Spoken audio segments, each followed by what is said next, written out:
রনি ভাই শুনছিলাম অসুস্থ, জ্বর বেশি। রনি ভাইয়ের জন্য দোয়া করি, হয়তো জ্বর বেশি হলে মানুষ একটু বকাবকি না না, করে। আপনি আপনার কথা বলেন, আপনি আপনার কথা বলেন, আপনি আপনার কথা বলেন।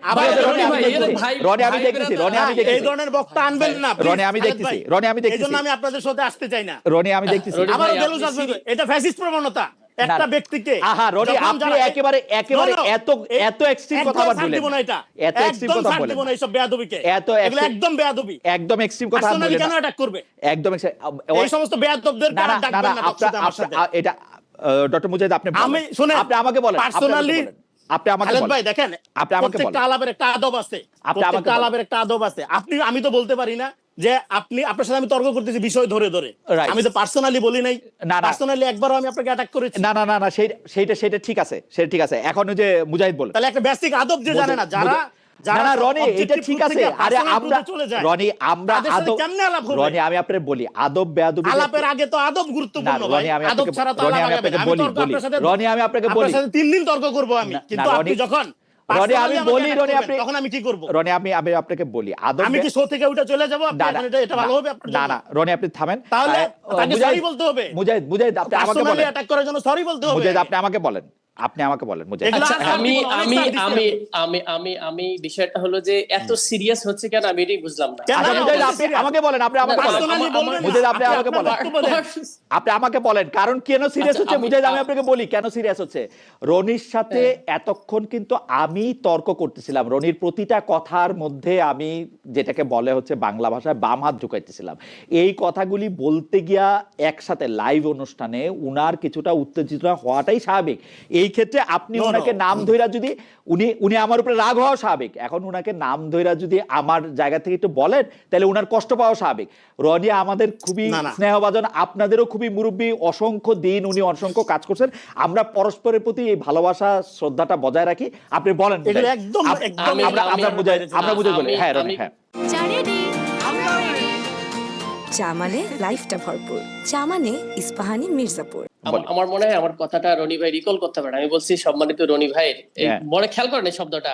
ঠিক আছে ঠিক আছে, আপনি আপনার জবাবটা বলেন, আমরা প্রসঙ্গে যাব, আমরা প্রসঙ্গে যাব। মাননীয় সংসদ সদস্য আপনি আপনার বক্তব্য দেন, আমাকে নিয়ে টেনশন করার দরকার নাই, প্রসঙ্গ দেন। না খুবই ধন্যবাদ রনি ভাইকে চমৎকার করে কথা বলার জন্য। জি জি বলেন। আমার কাছে আমারে পার্সোনালি অ্যাড্রেস করেন না, আপনি আপনার বক্তব্য। আচ্ছা রনি অ্যাড্রেস করলেও আপনি খেপে যেতেছেন, আপনি থামেন। মুজাহিদ বলেন, আপনি দরকার নেই অ্যাড্রেস হচ্ছে না তো মুজাহিদ বলেন অ্যাড্রেস করা শিখতে হবে তো। আপনি আপনার কথা বলেন, দরকার নেই এর মধ্যে দর্শকদের কথা কিছু শোনাই তাহলে আপনাদের জন্য একটু ভালো হবে। এইটা হইলো রফিক মমিন, উনি বলতেছেন খালেদ সাহেব নাও ইউ আর প্যাট্রোনাইজিং জামাতি ফেলো। এই যাই হোক আর আর আর আর বলতে চাই না। ডক্টর মুজাহিদ আপনি একটু বলেন, আপনি যে জায়গা থেকে আপনি আপত্তি জানাইতেছিলেন ওই জায়গাটার মধ্যে থেকে আপনি একটু বলেন যে কোন জায়গায় আপনি পয়েন্ট করবেন, তারপর আমরা পরবর্তী প্রসঙ্গে যাব। ডক্টর আতিক মুজাহিদ। জি ধন্যবাদ। এখন যেটা ডিসকাশনের ইস্যু দেখি আমরা, যে নিরপেক্ষতার প্রশ্ন নিয়ে অনেক কথা হলো। নিরপেক্ষতাটা যদি বিএনপির পক্ষে যায় তাহলে ভালো, নিরপেক্ষতা যদি জনগণ বা অন্য কোনো দলের বিরোধী দলের পক্ষে যায় তাহলে এটা হচ্ছে খারাপ। আমরা তো অনেক নিরপেক্ষ ব্যক্তিকে দেখেছিলাম, তারা এখন নিরপেক্ষ ব্যক্তি থেকে, নিরপেক্ষ বুদ্ধিজীবী থেকে এখন নিরপেক্ষ উপদেষ্টা না, একটা দলীয় উপদেষ্টা হয়েছেন। তো এটাও কিন্তু অনেক প্রশ্নবোধক যে আসলে কে নিরপেক্ষ কে পক্ষে। উনি যেমন বললো যে অনেকে বলে ডিসকাশনে যে সরাসরি ওপেন হলে তো ভালো হয়, তাহলে পক্ষের নিয়েই কথা বললে তো ভালো ছিল।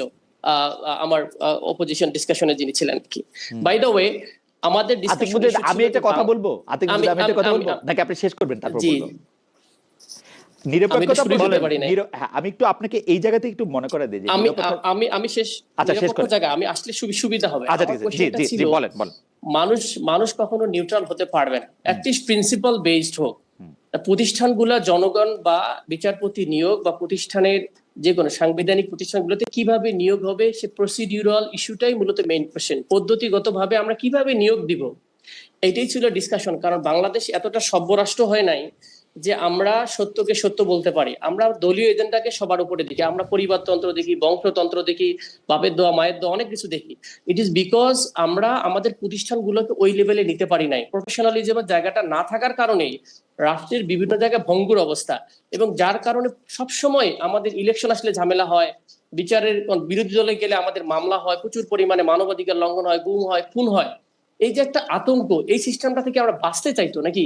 সেটা বাঁচার মাধ্যম হলো আমাকে কিছু প্রতিষ্ঠান যাকে আমাকে নিরাপত্তা দিবে।